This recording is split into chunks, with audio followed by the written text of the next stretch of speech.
আপনার নামটা? আমার নাম মোহাম্মদ সাকিবুল ইসলাম। আপনি কি কুমিল্লার সন্তান? জি জি, আমার বাসা কুমিল্লা। আজকে যে ভ্যালেন্টাইন্স ডে আসলেন, কি জন্য আসছেন? এই ফ্রেন্ডদেরকে নিয়ে একটু ঘুরতে আসলাম। আপনার কি ওয়াইফ আছে?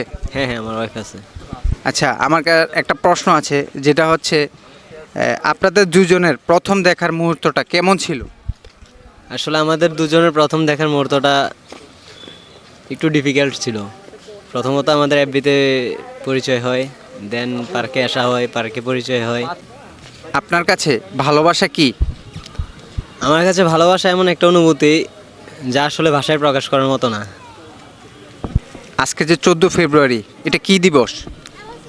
14 ফেব্রুয়ারি তো সবাই বলে বিশ্ব ভালোবাসা দিবস। আসলে ভালোবাসতে তো কোনো 14 ফেব্রুয়ারি লাগে না, ভালোবাসা প্রতিদিনই হয়। কে বেশি রোমান্টিক, আপনি না ভাবি? অবশ্যই রোমান্টিক আমিই হইতে হয়, কারণ ভাবি সবসময় কাজে কর্মে ব্যস্ত থাকে, তাকে কনভিন্স করাটাই আমার দায়িত্ব। Thank you.